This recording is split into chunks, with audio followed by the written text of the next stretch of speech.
Welcome, Kendall sports fans, to another episode of False Nine. We are here with the guru, Mark, and our special guest. I know you guys see him on Twitter. You guys see him commenting on everything Inter Miami, Mr. Scotty Grace himself. How are you, Mr. Scotty? I'm good. Thank you guys for letting me on the show. I hope I don't ruin your expectations, but it's a privilege, and I'm really looking forward to talking some hair and ball. Let's do it. Yeah, Let's I get mean, the into it. pleasure is all ours. We're really excited to have you here. How are you doing, Mr. Mark? I'm excited, man. Should be a good one today. So usually we come in and we're either happy or sad um, based on the result from Saturday. But I feel that even if we had lost 5-0, I think that we would have come in excited to talk hair and ball with Mr. Scotty Gray. Um, but we'll jump right into it. Um, Scotty, were you surprised at all by anything in the starting lineup this week? Um, I was curious to see if Tata would take the turf issue and the injury concerns more seriously than he did, and it seemed like he didn't take it seriously at all. Robert Taylor, Leo Campana, both coming back from hamstring injuries, and obviously Franco Negri coming back from a long-term ACL injury. So I was curious to see if those guys maybe wouldn't play or would be small roles, but he threw all three of them out there, and other than that, I wasn't really surprised at all. No. Mark? Uh, you know, kind of based off what Scotty said with the injuries and the turf field, I was, seeing who was going to play out if Noah Allen was going to go into left back.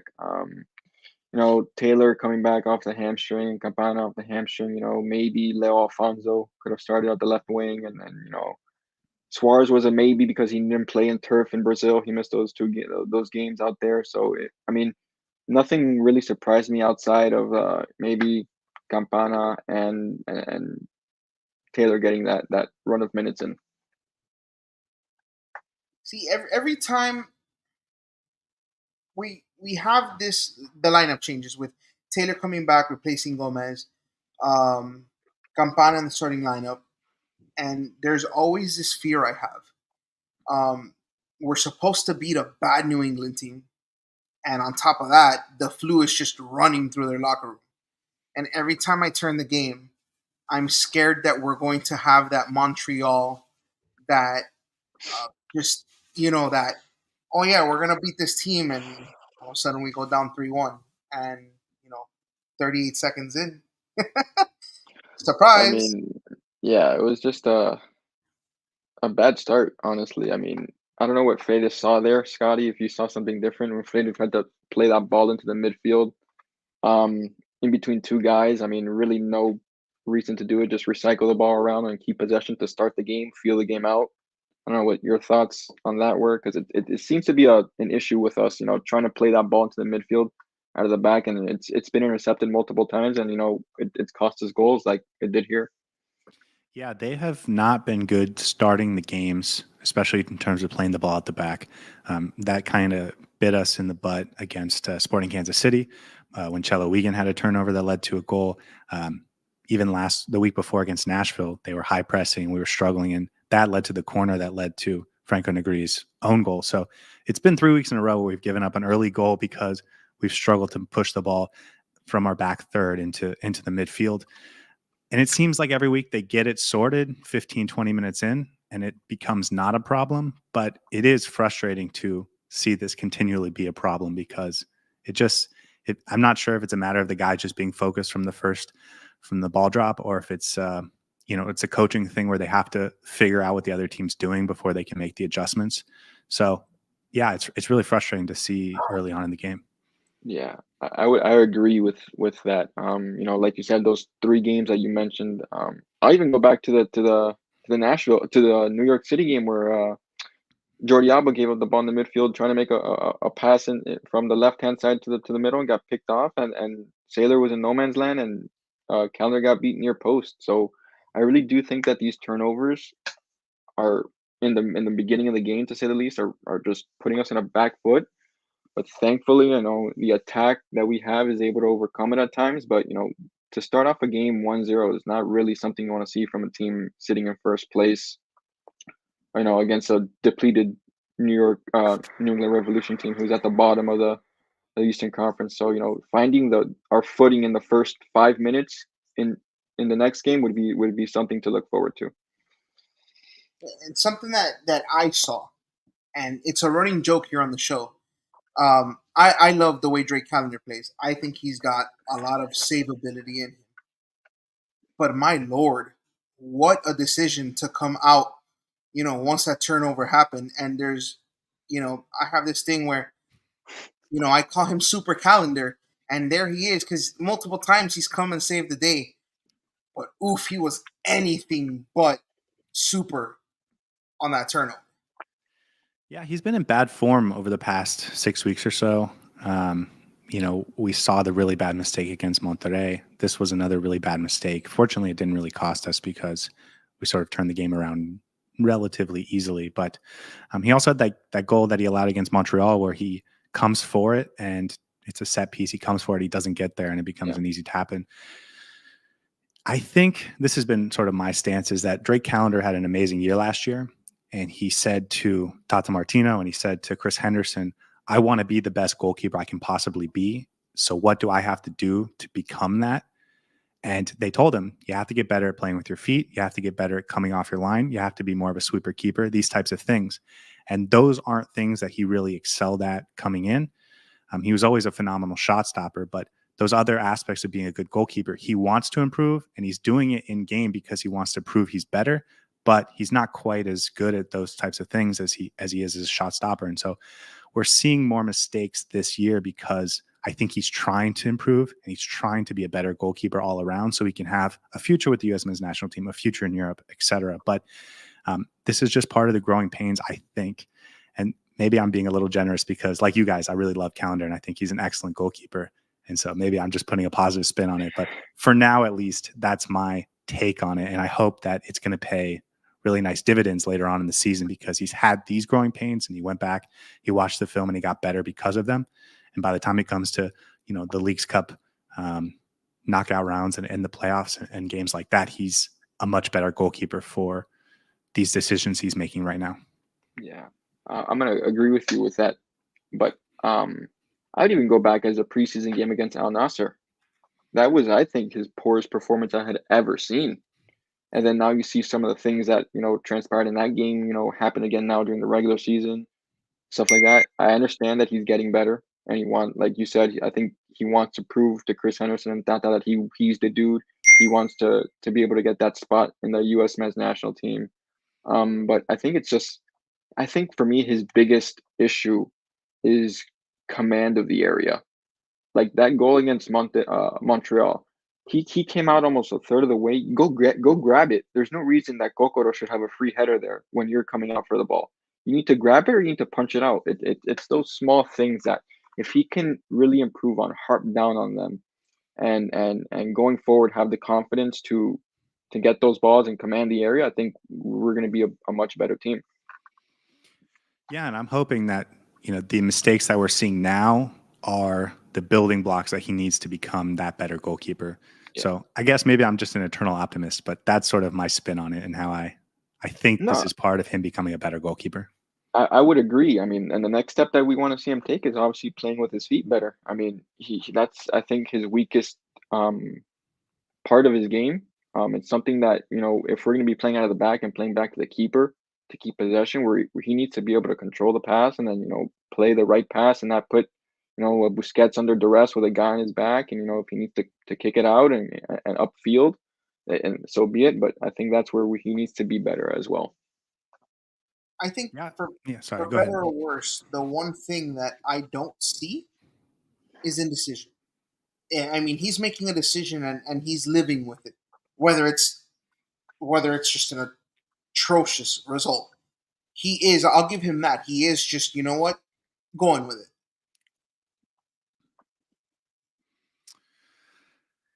Yeah, I guess. I don't know. I do feel like sometimes he's caught between two minds and he's trying to make the aggressive play and he's still and this is what I'm talking about. It's that timing and that judgment and that precision in making those decisions that he's still working on and he's still trying to improve. And as far as going out of the back, I think it's sort of the same thing. And it applies to not just Drake, but also Tota Aviles, where they struggle playing the ball out of the back, but both of them, I'm sure, and especially Aviles, have intentions to go to Europe and play in leagues where that it's just mandatory. And so that's why Tata continually forces them to play out of the back so that they can get that experience in game situations and continue to improve. I know that we would all love to just eliminate the mistakes and go long and not have, give up goals. But when you have an offense like ours and when you have the expectations that we have, and when you're in a league like MLS where every point doesn't quite have, league and season defining implications, you have the opportunity to make those decisions so that you can improve, so that later on when it is trophy time, you can be a better player for it. Yeah, I'm with you on that. If these guys, like especially Aviles, like you said, has the aspiration to go out where he has to play in Europe, and if you can't play out of the back, you're not going to make it. I think it's that simple. So he's still young. He's 19. He's still learning. He's gonna get better at it, I believe. So I think it's just growing pains and just repetition, and then I think that's gonna harp on just keep playing out of the back until we are really refined at it. And both of you guys mentioned it. It's at the beginning of games, and then Scotty mentioned with our offense. I mean, like he said, we wish their mistakes weren't made, but you can be put in a position where you overcome those mistakes. And after that early turnover, 33 minutes in, you get Taylor on the goat to come. I mean, Taylor was off of a rebound, right place, right time. But I mean, the ball he played to Messi was absolutely spectacular. Yeah, it looked like a broken play, sort of, because Campana kind of stuck his leg out there to try to get a flick onto Messi or something like that. Landed at Taylor, and then Messi holds his run just the slightest. And Taylor plays on the ball, and Messi slots it near post, and it's 1-1 going from there. I mean, it's just the attack that this team has with making something out of nothing so quickly is just incredible. And like all they need is a blink of an eye, and then the goalie's picking the ball to the back of the net and restarting at 1-1. So that's my take on that little sequence there. Yeah, New England was doing exactly what they had to do to stop Inter Miami in terms of playing really narrow and playing really deep and making it really tough to play centrally, in the final third.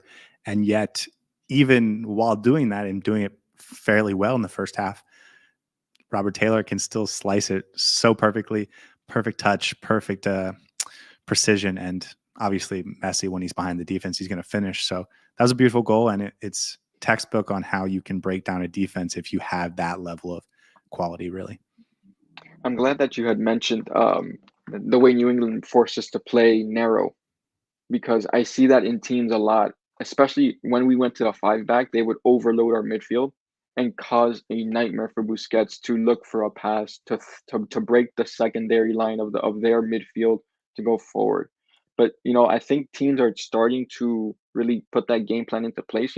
Pack our midfield, don't give Busquets so much time on the ball, and then in turn, Messi has to come back and get it, and it hurts now, especially with Redondo and Gomez out. But with Taylor coming back and Kremaski coming back, it'll help those guys help Busquets alleviate the pressure that's put on him in the midfield.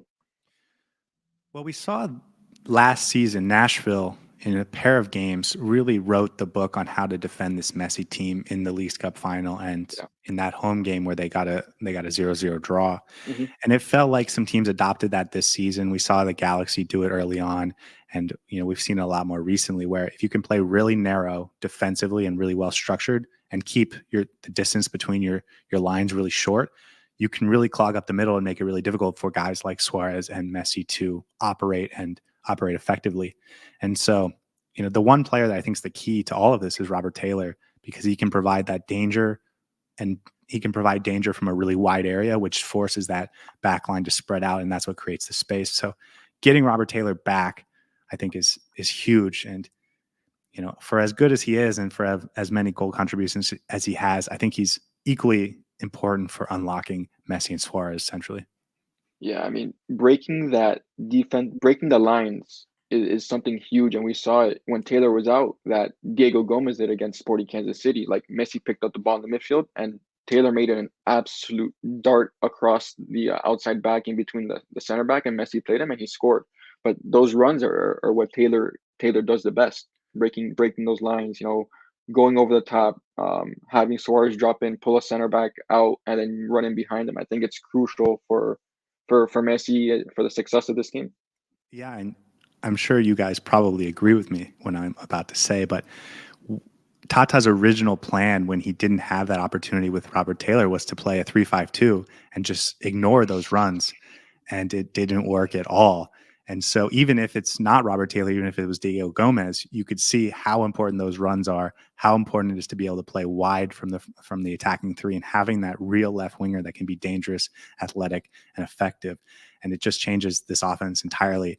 And I really hope that we never see that 3-5-2 again, because it just doesn't work with this personnel. I can't agree any. That statement defies my Inter Miami logic for the season. No more 3-5-2 because our midfield has no balance, and then we're caught up too far high.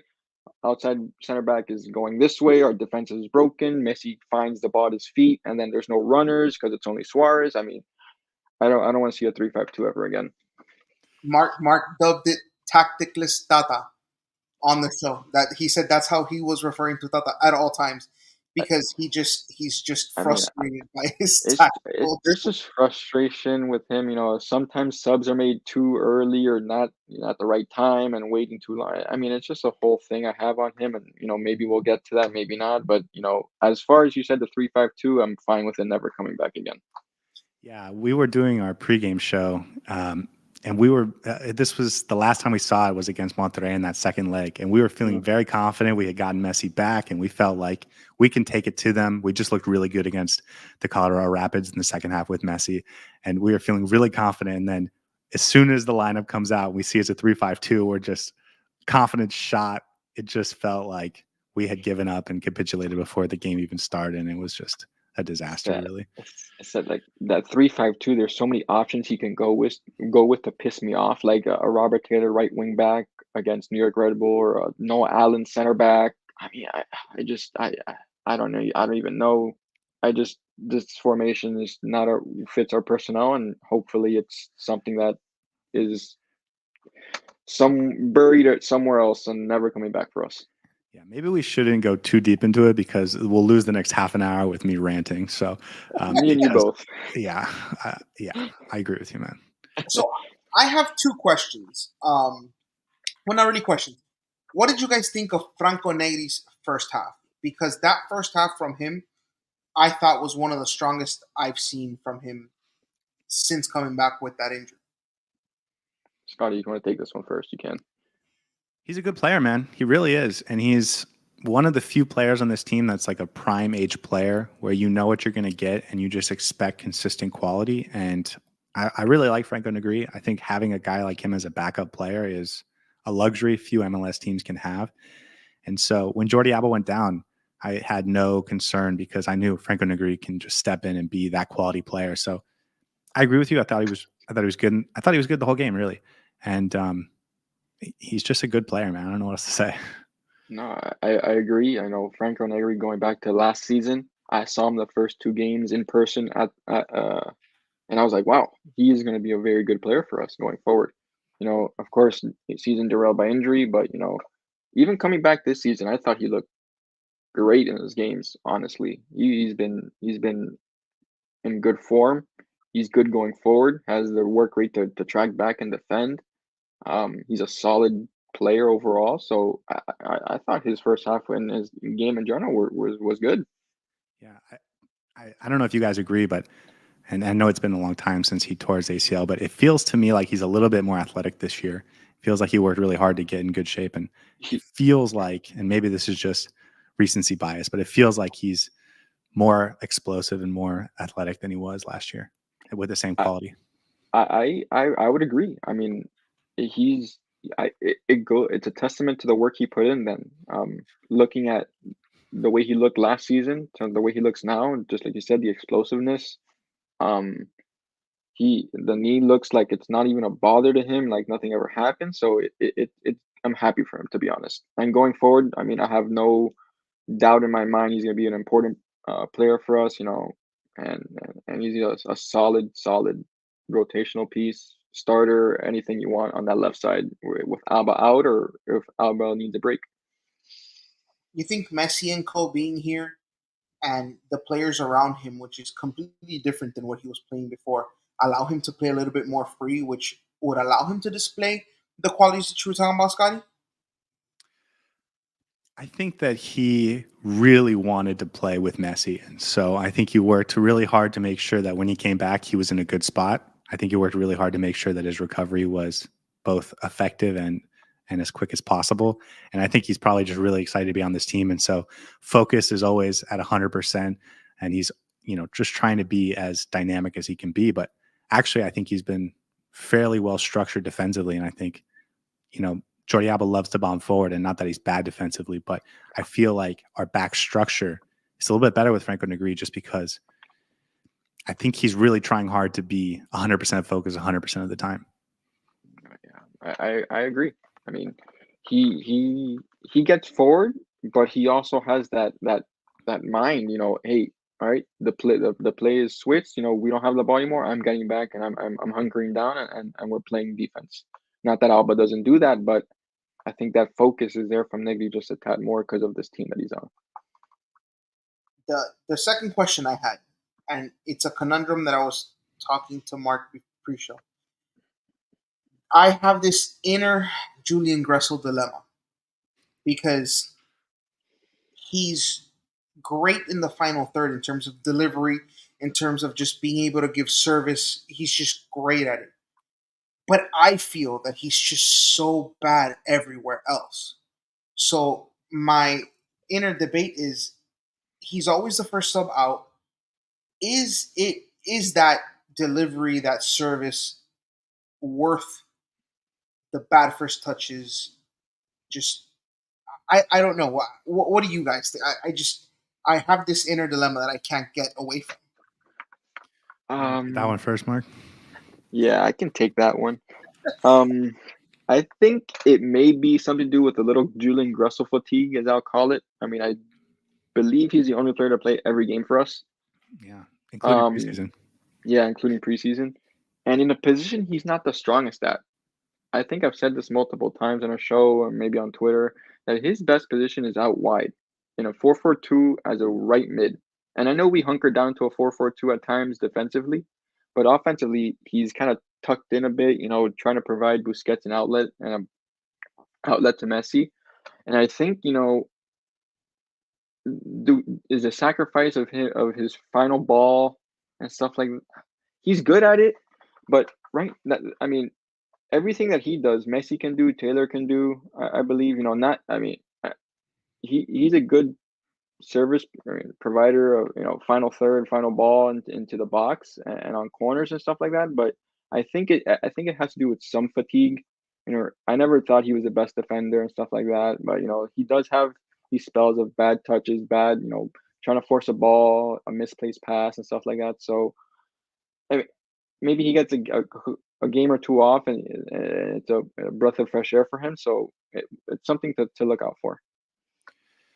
I think that when Tata Martino brought him in, his thought was we're going to play a 3-5-2. We're going to have Messi and Suarez up top, and then we're going to have Gressel in that right wing back spot and Alba in that left wing back spot.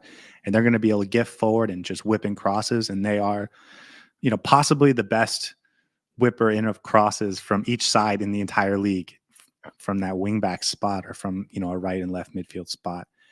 And yet the rest of the team doesn't work in a 3-5-2. And so he's had to scrap it. But he has loyalty to this player. He went out and he recruited him to Inter Miami.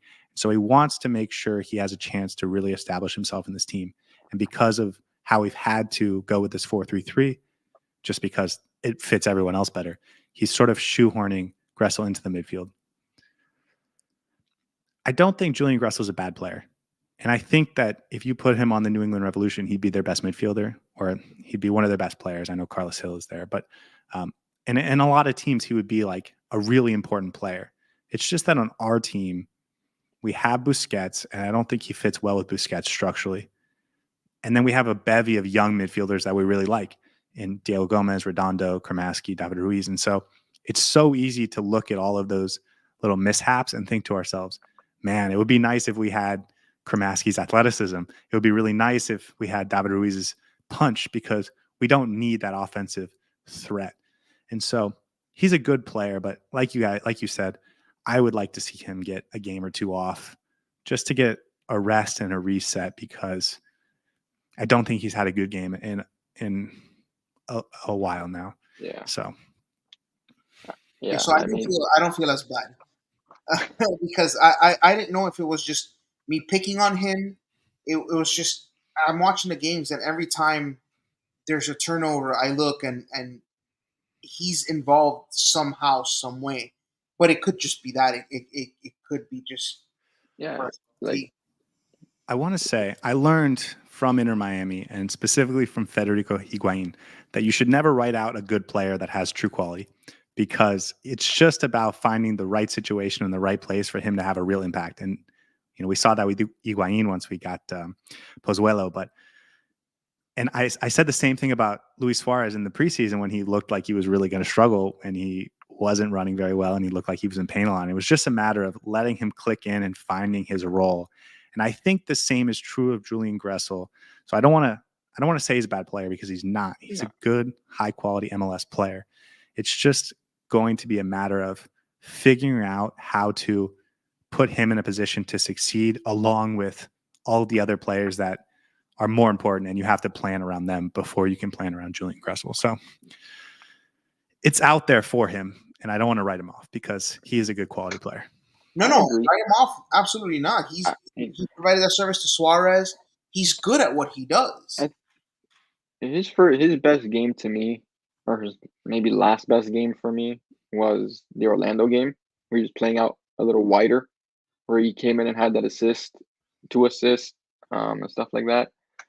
But I do agree that Tata was shoehorning him into that midfield spot because of the loyalty and trying to figure out where we know where he fits in best out wide. But now with the injuries to our young midfielders, he's gonna play there. But I would like to see him take a game off or two. Can I ask you guys a question? Yeah. This weekend, well, for the past couple weeks, we've seen David Ruiz, Julian Gressel, and Sergio Busquets in the midfield. It feels like Benjamin Kramaski should and probably has to get a start this weekend, and at least that's what I would do. Do you think Tata is going to do that? And if he does, do you think he'll take out Gressel, or do you think he'll take out David Ruiz? I would love to see Benja get a start in. I mean, I love him. His Leagues Cup run last year with Messi was incredible. I think he's a heck of a talent. I personally would like to see him come in for Gressel, just because I believe David Ruiz has the fresher legs and that bite and that little tenacity to him to play next to Busquets, to track back defensively, sort of like a Gomez, but Gomez is a higher quality player. But he has those little those little spurts, those little 5 minute spells of good defense and keeping the ball in front of him and not stabbing at it. And he's ever since he got that red card, I think David Ruiz has improved. In games, especially in the midfield. So I would go with the David Ruiz, Busquets, and Kramaski midfield, giving Kramaski a little bit more leniency going up the pitch, to connect to link up with Messi and Suarez and stuff like that. Do you think that's what Tata will do, or do you think that's just like what you would want to do? Yeah, with Tata to me is stubborn. So I would not be surprised if Julian Gressel gets another start, and maybe Kramaski gets another more. Kramaski's come in 70th minute or later. He came in like the 80 something again, or close to 70 something, 80 something against New England. Hopefully he gets in a run maybe of 30, 35 minutes. But for that, I mean, I would let the fresh legs of Benjamin go. Give Gressel a day off, a game off, and see how that midfield plays out. What about you, Byron? My concern is this. I feel that Inter Miami's game is won and lost in the midfield. I feel that we have enough up top, we have enough creativity, we have enough scoring powers. With Benha, and I love the kid because I want him on this team long term. I think he's a long term answer. I'd be so afraid of just, you know, like you guys, like we touched at the beginning of the show, a misplaced pass, just a quick turnover. Redondo, that kind of a player comes back. Gomez, that kind of a player comes back. I don't know if we have, even Gressel, for all the warts that he's had in terms of just having a bad spurt of games, does come back and provide that defensive bite in a quick trigger situation where we're sprinting back. I don't know. I don't know if we lose that. And with Benha going in, and we've seen this team struggle at times, especially the back line getting caught off guard when there's those quick transitions. I don't know if you'd be leaving the team vulnerable for those counters if you go ahead and do that. But that's just me. Okay. Thoughts? Yeah, I think Kramaski has a little bit more athleticism to get back and be able to, follow those runners as they're making the runs into the box, which I think is something we've struggled with, although we've been better at recently. And yeah, I think that I think Kramaski might provide a little bit more going forward than Gressel, just based on the players that we have around him.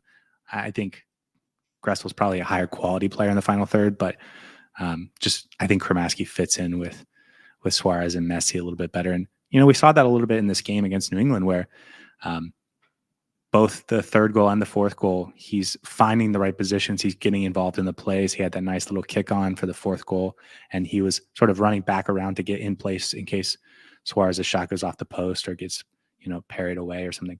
So I just think with those two specifically, he works well with them. And then he has a little bit more athleticism than Gressel to get back. Though I will say, I saw Gressel, I saw the team live a couple weeks ago, and Gressel's a little bit more athletic in person than he looks on TV sometimes. So if you haven't been to the games, and for any of your listeners, if they haven't been to the games, he's a little bit more athletic than he looks. Yeah, I mean, I've seen Gressel live, I think last year when he was with DC before he got transferred to Columbus, and he looks athletic in person. Like he looks it, but I would agree that, Kramaski probably has that little more tenacity to come back on defense and stuff like that, especially track those runners like you mentioned into the box, something that Diego Gomez was, got really good at, and now David Ruiz just has to, try to make up for that, but for the time that he's out.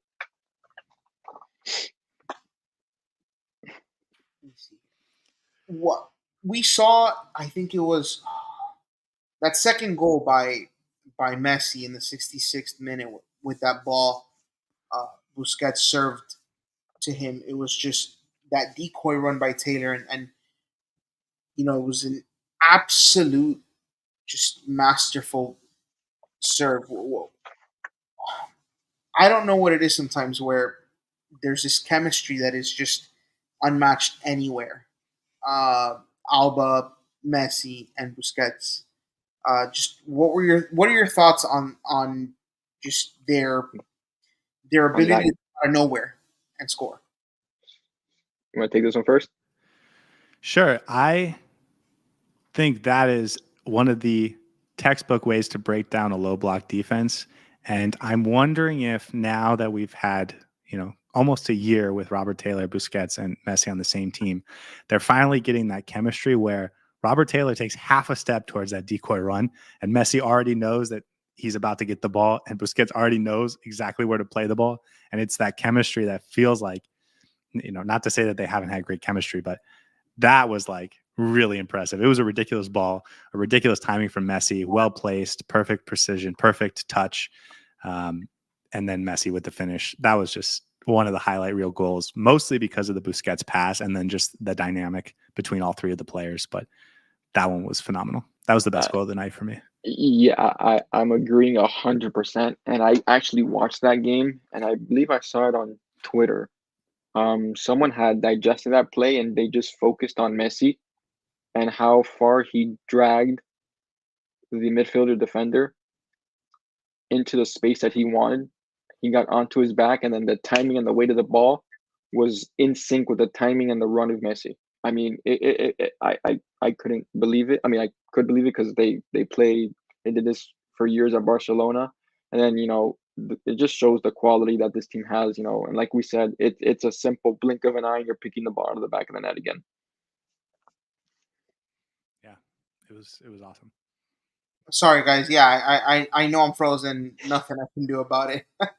But one of the positives that we saw in this game was the long-awaited uh, debut of Matias Rojas.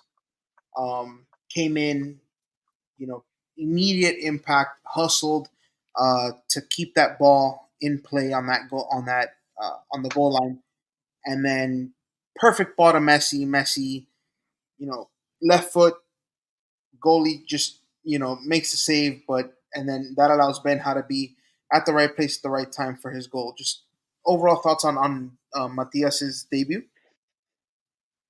Go ahead. I thought he was lively. Going after that ball. Shows that he wants to win. First of all, a ball on the byline, defender on it. A lot of guys at that moment really might not go for it. He saw an opportunity, jumped on it, squared it to Messi, like you said. Messi made it.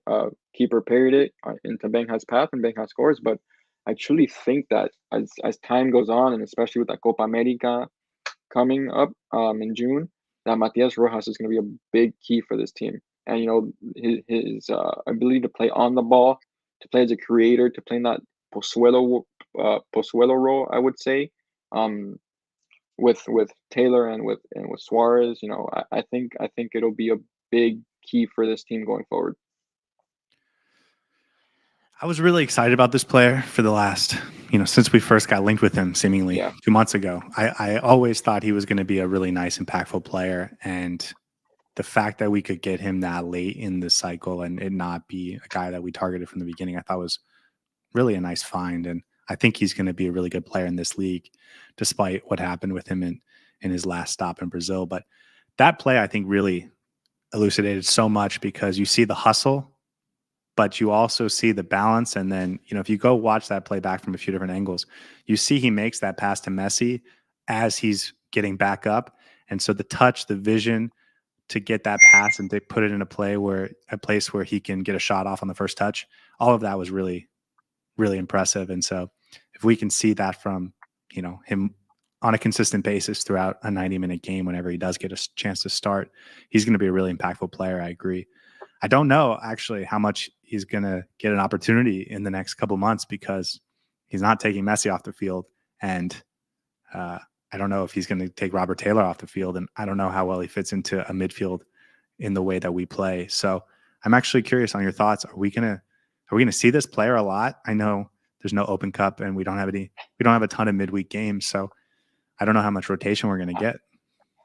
I'm going to say, because when Taylor gets in a good run of form, he gets in a really good run of form, and he's got that chemistry with Messi and Busquets, and now he's getting with Suarez. I could see it. Maybe I'm just spitballing here. Maybe Suarez gets a day off. Messi plays as a false nine, and you have right wing Rojas and left wing Taylor, and you play like that with those two guys making inverted runs and Messi picking up the ball in the midfield, something like that. Or I could also see some squad rotation with Taylor coming out, or maybe and Matias Rojas starting. So I'm hoping he gets a little bit of playing time, just to get that cohesion with the team. Because I believe because when Messi goes to Copa America, he's going to be the guy that fits in, that slots in for him. I mean, that's the reason we pretty much got him. So those are my thoughts on that. Yeah, I think it gives a ton ahead. of flexibility. I think Messi's very versatile, and I feel like sometimes Messi greatness hamstrings Tata in terms of where Messi plays, and I think that having someone that can replicate his skill set, obviously not at the level that Messi, has a skill set, but I think that it allows him to be more creative up front. That's just my 2 cents on the matter. I don't know if you guys agree or disagree. Yeah, I think he's a good player, and I think he can fit in a lot of places. But I think you said it right. Where once we get to Copa America, I think that right wing spot's going to be his for the the month. Yeah, I think there's for 7 the time. games that Yeah, Messi might I- miss, so that you could be his yeah run.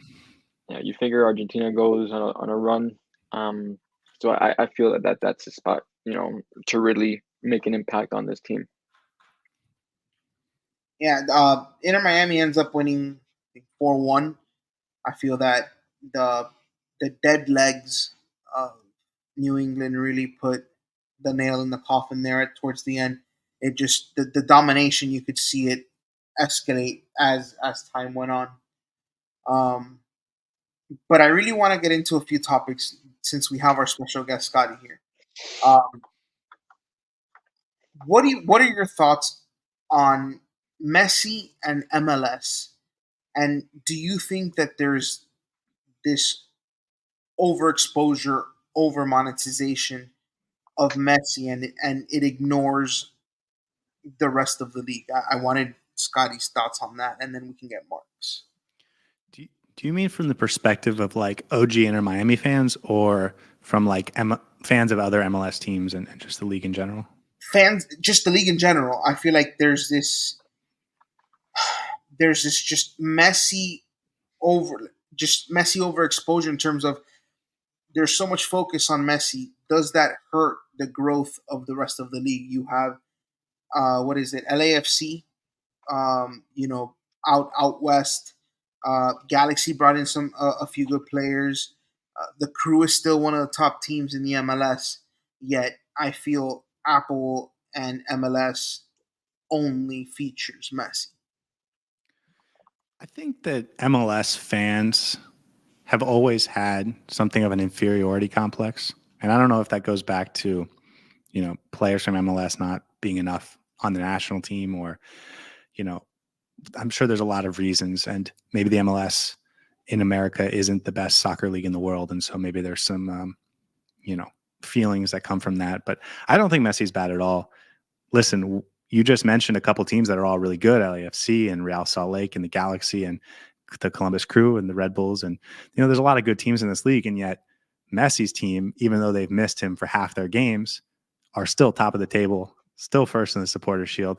He is the best player, not just, ever, like historically, but in the league right now, he's still the best player. And so just like the MLB would promote Shohei Ohtani and the NBA would focus on LeBron James for so many years, and those types of players, they are the marquee players for your league. And so of course you're gonna shine them, let them shine. And I don't think it's bad. I really don't. I agree. When you have that caliber of a player in your league, you're going to make him the face of the league as much as possible, to be honest. And I think, for the league, it's not a bad thing. I can't imagine the amount of money that it's bringing into them. So it's the exposure. So I don't think it's a bad thing. Okay. One of the biggest knocks that I hear for MLS is the spending, the roster flexibility, the what people perceive as the rosters and the teams being hamstrung on in terms of spending in a cap. News broke earlier this week that the EPL was implementing a spending cap. Not that we're going to compare the amount the MLS spends with the EPL, but just what do you think that the EPL instituting a cap means for MLS long term? And do you think that it's some sort of validation for the structure within MLS and the spending caps? The first thing, I don't know if that's actually going to take place in England. I know Got they to be did some. voted on, I think, Well, they or tried to do something approved. similar Yeah. in the lower leagues, and it got struck down by the players' union or the courts or something. So I don't exactly know if that's going to go into effect, but I think what they want to do, and what the EPL has done a really good job of and has allowed them to become the best league in the world, is come with some form of parity. And that is sort of, I think, the crux of what you're talking about, where MLS has always been interested in having teams being on an equal playing field. And, I know in England you have the Big Six, and Manchester City seems to dominate every year. But, from 3 to 18, you have a lot more competitiveness than you do in other leagues. And so they've used that to their advantage, and they've become the richest league in the world, and they've become the best league in the world because they have so many teams that are at least competitive. And so I do think that for MLS, that shows why it's a good model. As far as how you use the cap to achieve that, I don't really have a problem with the MLS having convoluted rules if they're for a specific purpose. And you just have to make sure that the purpose that you're trying to achieve is still happening with the rules you have in place. And so, the U22 rule is a new one, and the idea was to bring more kids from South America. And I think that's an amazing rule. And you don't get that same effect if you just open up spending. And so, I don't mind convoluted rules in the MLS. And I like the fact that there's an overarching salary cap, because it does create an opportunity for teams all over the country to be competitive. But I just want to make sure that we don't have arcane rules that were originally for one purpose, and that purpose has been achieved or it's no longer relevant, but the rule remains in place just because the league hasn't gotten around to updating it because they've grown accustomed to it. Yeah, I agree. I really do like that U22 rule. And like you said, if you open up spending, how many of those kids that are U22 would actually be bought to come here?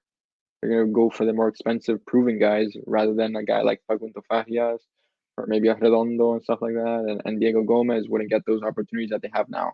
So I agree in that sense. Yeah, and even Inter Miami, if they had money that they could spend on anyone, they wouldn't choose those guys. They would have chosen older players that were more established, and so it's much more fun having a Diego Gomez and guys like that. So those guys are fun to watch. I mean, Diego Gomez has transformed in a season into one of the best eights in the MLS before he got hurt. I think he was the best. He was incredible. I said it a couple of shows ago. If not the best, he was too. I was struggling to find another one, but he's like his improvements all over the pitch are just so noticeable and so important to this team. And one thing that I loved about him was his tenacity and his ability to press. When he presses the ball, he causes turnovers, and it's led to goals.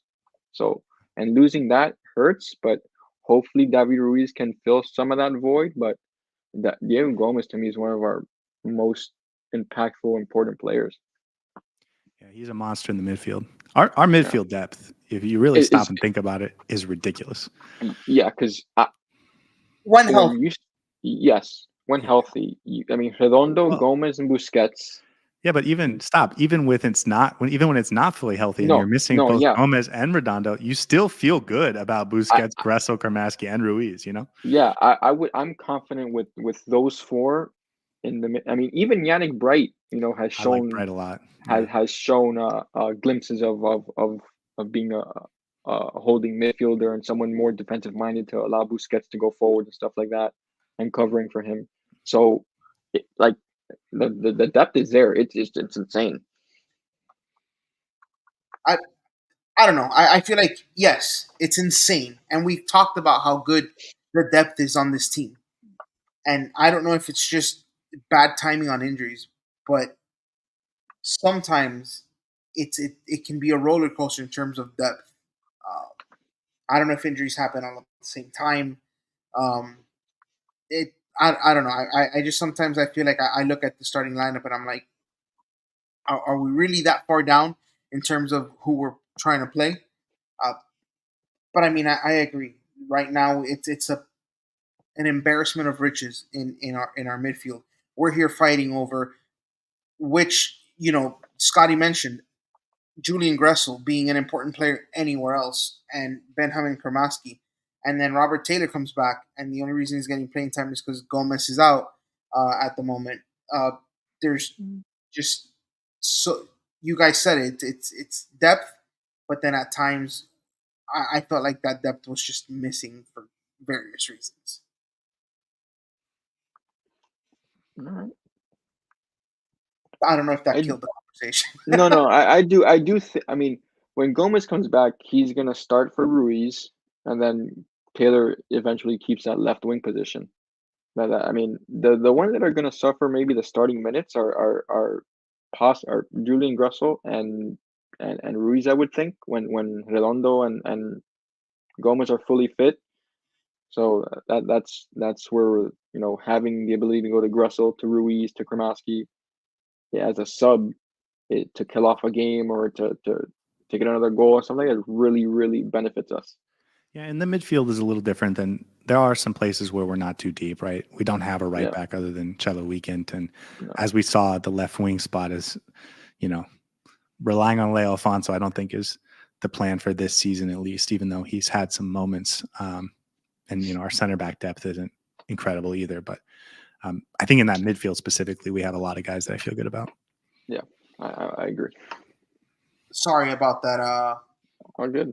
That No whole worries. laptop thing. I'm sure that Alex being athletic than he looks the whole show has been just absolutely amazing. It's And I want to apologize to Jordan. I couldn't get to his comment earlier as well. I don't know if you guys can see it on the screen. Yeah, in the Copa America.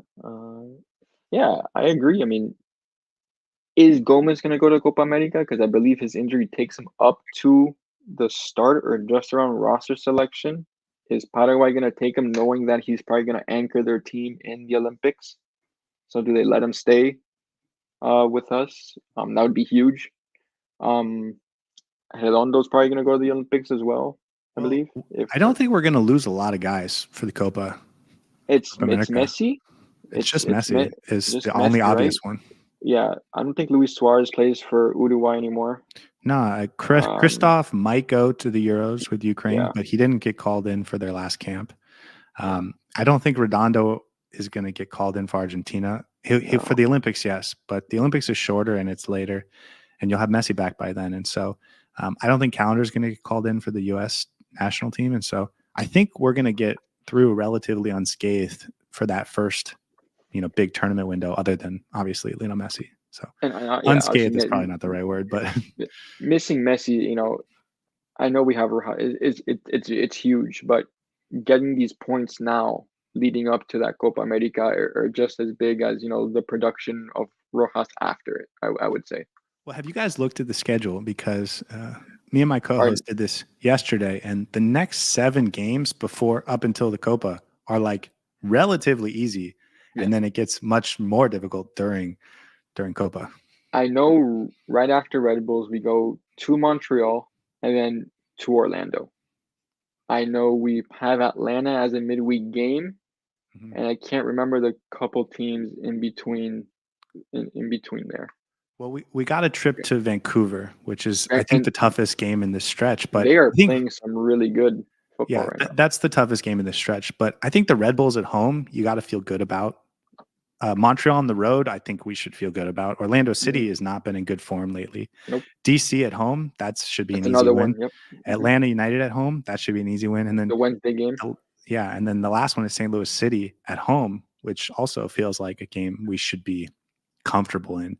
But then once they all leave for Copa, once Messi leaves for Copa, you get Philadelphia and Columbus and Nashville and Charlotte, FC And Cincinnati, and yeah, so you it got gets a little bit more Nashville. difficult. Yeah, But Nashville away. yeah, Philadelphia's always tough, no matter where they are, because of Gazdag, Carranza, Jim Curtin, all those guys, and yeah. Columbus Crew. They have probably the best coach in the MLS, hands down, I would say. Yeah, and but it just shows how important this next stretch is, because you Yeah, want to rack up points, because when yeah, you lose Messi and the games become a little bit more difficult, you want to make sure you have a nice cushion yeah.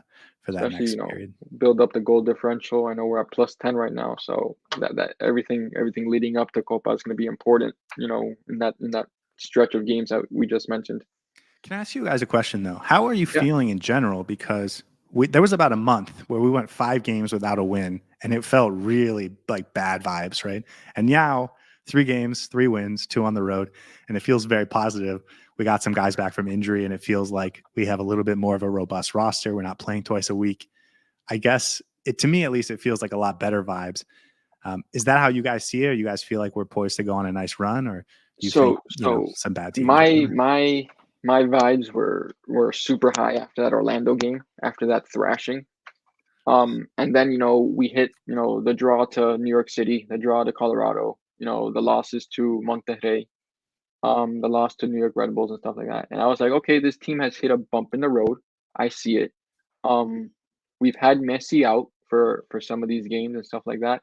Really unfortunate not to get a win against Colorado. We gave up the ball in the 86th minute, trying to a wall pass with Gomez and Alba. I was like, okay, we that was a game you need to see out. The New York City FC game, plenty of shots. Suarez could have had a hat trick. Didn't fall for him. Um, and that Red Bulls game, we got played out of the stadium. So that, I mean, there was nothing you can really do about that. But I didn't lose hope. I was like, okay, this team just hit a bad stretch here, and then we started to pick up results now. Starting to hit our mark, starting to stride, to say the least. And we have a good uh how do I say this, a good feel for this team now, and what it could become going forward. That that this attack can really be something dangerous and lead us to more victories. I have this optimism. Just this, we're, I know what this team is. We have all this talent, and there's still that pre-Messi PTSD that I have, where yes, we're gonna be great. Oh my god, but is this the game where we're just? I mean, there's this. I almost so it's. I feel like it's a Miami thing sometimes where we're great, and then we've lived with the Marlins for so long. We've lived with pre-Messi Inter Miami, where you're just like, So I understand the PTSD. You don't need to put me through it again. I yeah, understand very it's well. still there for me. So I get it. that's I go into every game where yes, we're gonna win, but every time there's this, oh no, oh, okay, we got through it, and then oh no, yes, 3 points. Like That's that kind of how I that sort feel of about playing down to the opponent type of thing is a Miami staple, especially with the Heat and maybe football teams. But Inter Miami sometimes do that. They play down to the opponent. And then they make your heart race a little bit, and then they win by 3 goals. Yeah. I think that, I don't want to take this on too big of a tangent, but it feels like out of the big teams in South Florida, there's a couple that have really bad like processes. And so they're structurally not well run. And, you mentioned a couple of them. And then there's others that are a lot better run. And so you feel a lot more comfortable with those because, the Heat and, the Panthers, you feel a now. lot better Yes. about. But yes, now. And I do feel like Inter Miami has sort of pushed themselves into that realm more so than the Marlins and to a slightly lesser extent the Dolphins. But I don't Yeah, want to take this too far off topic. no, no, but yeah, I hope we can pick up these the points needed, or the points that we should pick up in these couple games coming up, to give us that cushion. So it's something to get happy, to look forward to. So I have two things to ask. One, take Messi out of the equation. Who's been your Inter Miami MVP? I'm going to take Luis Suarez also out of the equation because I think those two have been like on a tier of their own. And it's not that fun. Like, I think that it's an obvious Luis Suarez, but Yeah, I think outside of those two, I think it has to be Diego Gomez, right? He's been so disruptive, and we've seen his improvement going forward. Last year he couldn't put a pass right, he couldn't get a shot on target, even if he had good opportunities. And this year he's gotten those final third productions. And he's putting in good crosses, and he's putting good passes forward, and he's scoring goals. But the midfield work, which he was doing a little bit last year, but he's really refined and really honed in, it's just so destructive to what the other team wants to do in the midfield. It's like a cheat code, really, because you make the other team uncomfortable in the midfield every single game. That destabilizes them, and then it becomes a lot easier to play winning soccer. yeah. That's my non-Messi MVP, non-Suarez MVP, Diego Gomez, hands down. I said he was a player to watch in the beginning of the season. I had mentioned it to you, Byron, and he's been an incredible player this year. Like Scotty had said, that that chaos he causes in the midfield for other teams. And they mistouch a ball, he's on it. He pounces on it. A guy turns their back on him, and he's on him, making them play backwards and tearing apart their system in the middle and how they're trying to play and stuff like that. And constantly pressing. And now he's been able to finish in the final third. He's been able to string those passes together. So he's become a very, very good number 8 in the MLS. The best, as we would probably say. I'm smiling because he gets so excited to talk about Diego Gomez. I love he's and good on him. He's being looked at by Brighton. Was the last thing on his on his radar. So good on him. A team that has developed a couple good center mids in the Prem. With Caicedo and McAllister. All the credit to him, man. Honestly. And you can see him fitting in the Premier League too. He has the body and the athleticism, the physicality to really do well there. Yeah. I was sad when I heard that because it made way too much sense, and I was like, we're not going to have please these don't happen this summer. Yeah. No. We just got him. Please no. Yeah. The second thing I wanted to ask was, does Messi run away with MLS MVP, or is there anybody that can give him a run for his money? No, I don't think it's that simple. I don't think we'll know until after Copa, because we'll have to see where sort of the statistics line up. We'll have to see how much he's played, because I think, he could miss 7 games depending on how far Argentina goes in that tournament. And so a guy like Chicho Arango could have a 7-8 goal advantage on him by the end of that tournament. So I think once we see what the landscape looks like at the end of Copa, I think it'll be a lot easier to make that sort of prediction. And there's a lot of good players in this league that could really have impactful seasons. And I don't know how many of the voters are, I feel like some of them might be like, I want to vote for someone that's not Messi unless Messi just absolutely demands it. I don't know if that's the case or not, because it might go the opposite way where people want to vote for Messi because he's Messi. But I think it's too early to tell on that. Yeah, there's too many guys like Dennis Bouanga, Giacomakis over in Atlanta can get on a tear. Lewis Morgan, I mean, he's had a great start to the season. The 3 guys that I think are the most dangerous, or at least the 2 guys, are both on the same team for the Galaxy, Enrique Puig and Joseph Painstill. Those guys are so good. They're so dynamic. They are split up some of the vote for themselves. Yeah. They are that front, that attack that they have with Painstill and what is the striker's name? Serbian, I can't remember. Jovic, Jovic, and then Puig behind them. That is a formidable attack. The other one too, Gabriel Peck, the other winger, he's really good too. We got them at a good time. We did when they did not know they really weren't playing all that. The second game of the season, they didn't have a ton of chemistry yet. Yeah, but we got them at a good time. Payne still caused problems for us that game. As much as that guy he's a good player. Yeah, we were lucky to get out of that game with a draw. We scored late, and there's a different world where if we play them now, they could beat us 3-1 if we played the same way. So I think we got them at a good time. I agree. I think that draw looks better and better each and every week. Even that for Real Salt Lake, Chicho Arango has gone on a tear these past couple weeks. Yeah, he's a good player. Yeah, I remember. That guy's a good number 9. Like he can put the ball in the back of the net. Like he's very good, and we're able to hold him. And they have a couple good young wingers. One of the U22s is a Colombian named Andres, who's really good and dynamic. And then Diego Luna is a young American. Yeah. Both of them are like 20, 21. Yeah. But they are really good. And again, I think we got them at a good time because the more experience they get, the more games they get under their belt, they're going to get more dynamic. And then, of course, with a guy who can really finish like Chicho Arango, they're going to be more dangerous. And listen, I think they're second in the supporter shield table right now, top of the West. They might be. Yeah, they very well might be. Yeah, they're good team. They are, and we caught them, like you said, at a very good time. Where it's the first game of the season. Not as much chemistry going on with them yet, and then now they're starting to pick up the pace and starting to put goals away and get results, and like they are a very good team.